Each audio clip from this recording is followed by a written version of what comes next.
Baik, perkenalkan nama saya Diana Kanisa Damanik dengan NIM 7203141030. Nah, di sini saya akan menjelaskan jawaban dari ujian tengah semester dengan mata kuliah perencanaan pembangunan daerah.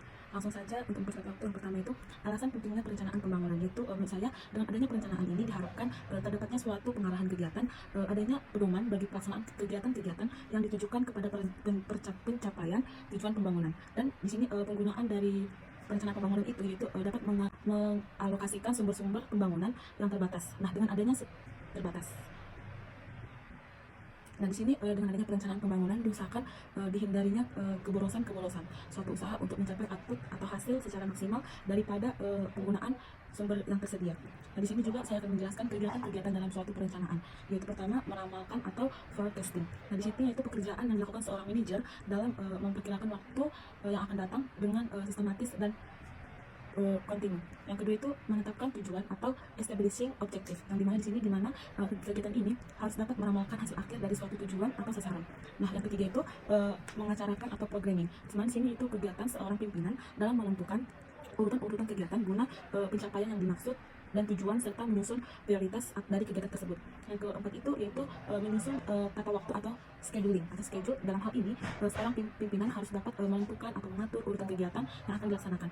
Yang kelima itu menyusun anggaran atau budgeting. Nah, di sini penyusunan anggaran ini dilakukan dengan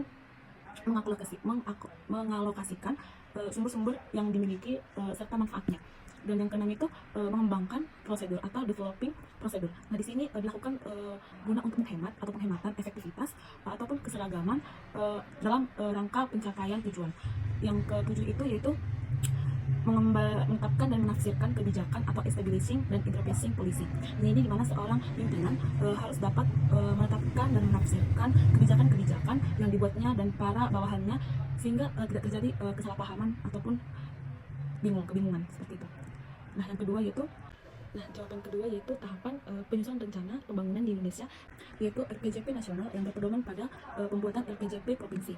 Nah, seterusnya RPJP provinsi yang berpedoman pada pembuatan RPJP kabupaten ataupun kota. Nah, di sini RPJP nasional juga berpedoman pada RPJM nasional, yang dimana RPJM nasional ini berpedoman pada pembuatan RPJM provinsi, dan seterusnya RPJM provinsi berpedoman pada pembuatan RPJM kabupaten atau kota. Nah, di sini juga RPJM nasional berpedoman pada RKP. Nah, di mana RKP diturunkan lagi berpedoman pada RKPD provinsi, dan RKPD provinsi berpedoman lagi pada pembuatan RKPD kabupaten atau kota. Nah, untuk yang selanjutnya, pembahasan selanjutnya itu lembaga-lembaga yang berperan pada penyusunan perencanaan pembangunan. Yaitu pertama ada presiden, di mana di sini presiden menyelenggarakan dan bertanggung jawab atas perencanaan pembangunan nasional. Yang kedua itu dalam menyelenggarakan perencanaan pembangunan ini, pembangunan nasional ini, presiden juga dibantu oleh menteri. Nah, yang ketiga itu pimpinan kementerian ataupun lembaga menyelenggarakan perencanaan pembangunan ini sesuai dengan tugas dan kewenangannya masing-masing. Dan yang keempat itu gubernur selaku wakil pemerintah pusat itu mengkoordinasikan pelaksanaan perencanaan tugas-tugas dekonsentrasi dan tugas-tugas pembantuan. Nah, di sini juga ada lembaga-lembaga yang terkait dalam penyusunan rencana pembangunan nasional, yaitu pertama yang bagi khusus di daerah, tadi yang saya jelaskan yaitu lembaga yang di pusat. Dan sekarang di daerah itu pertama kepala daerah itu menyelenggarakan dan bertanggung jawab atas perencanaan pembangunan daerah.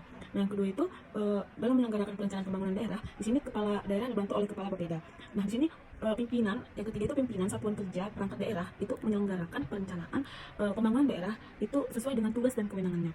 Yang keempat itu soal nomor 3 yaitu tahap-tahap dalam proses perencanaan pembangunan. Pengertiannya yaitu yang dimaksud dengan tahapan-tahapan dalam proses perencanaan pembangunan adalah sebuah step by step yang dikerjakan oleh Bappenas untuk tingkat nasional dan Bapeda untuk tingkat daerah dalam menyusun perencanaan pembangunan.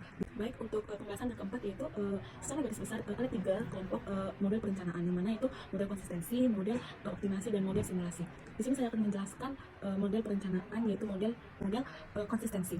Nah, di sini model konsistensi ini terbentuk oleh sederetan persamaan dari model simultan. Namun beberapa tujuan pembangunan ini diupayakan untuk mencapai konsisten dengan karakteristik utama yang berorientasi ke sisi permintaan. Di sini saya juga menjelaskan kelebihan dari model konsistensi, yaitu pertama, model konsistensi ini membuat permasalahan yang luas dan tidak terstruktur menjadi suatu model yang fleksibel dan mudah untuk dipahami. Nah, di sini kekurangannya yaitu orang-orang yang terlibat di dalam atau orang-orang yang memiliki pengetahuan umum yang dilibatkan dalam pengerjaan model konsistensi ini, sehingga kekurangannya yaitu di sini orang-orang yang dilibatkan adalah orang-orang yang memiliki pengalaman atau pengetahuan yang berhubungan dengan hal yang akan dipilih ini dengan menggunakan model konsistensi. Yang kedua yaitu contoh dari model konsistensi ini yaitu model sistem dinamis. Yang kedua itu yaitu model optimisasi, yang dimana di sini model optimisasi ini menekankan pada pencapaian optimum dari suatu tujuan akibat kendala-kendala ataupun keterbatasan sumber daya. Nah, di sini alat analisis yang populer dalam model ini atau model optimisasi ini yaitu adalah pemrograman linear atau linear programming. Nah, di sini saya akan menjelaskan juga kelebihan dari model optimisasi ini. Dimana sini model kelebihannya yaitu dapat memfokuskan diri pada pengumpulan data dan kriteria yang telah ditetapkan. Dapat mengurangi subjektivitas juga. Nah, yang kekurangannya yaitu diasumsikan atau dianggap bahwa model ini atau pengetahuan yang dihasilkan pada model ini itu tidak dinamis, harus mengikuti langkah-langkah yang terkait. Contohnya itu model gravitasi. Dan yang terakhir itu model simulasi. Nah, di sini model simulasi itu model yang digunakan untuk melakukan serangkaian uji coba terhadap berbagai pilihan kebijakan yang paling layak rasional dan sesuai dengan sistem ekonomi yang diinginkan. Di sini kelebihan dari model simulasi ini yaitu simulasi ini memungkinkan estimasi kinerja sistem yang ada dengan beberapa kondisi operasi yang berbeda. Yang kedua itu kekurangan. Dimana sini kekurangannya itu bahwa model simulasi ini yang baik bisa jadi sangat mahal. Nah, pembiayaannya mahal karena dibutuhkan waktu bertahun-tahun untuk mengembangkan model yang sesuai dengan model simulasi tersebut. Contohnya itu model kependudukan.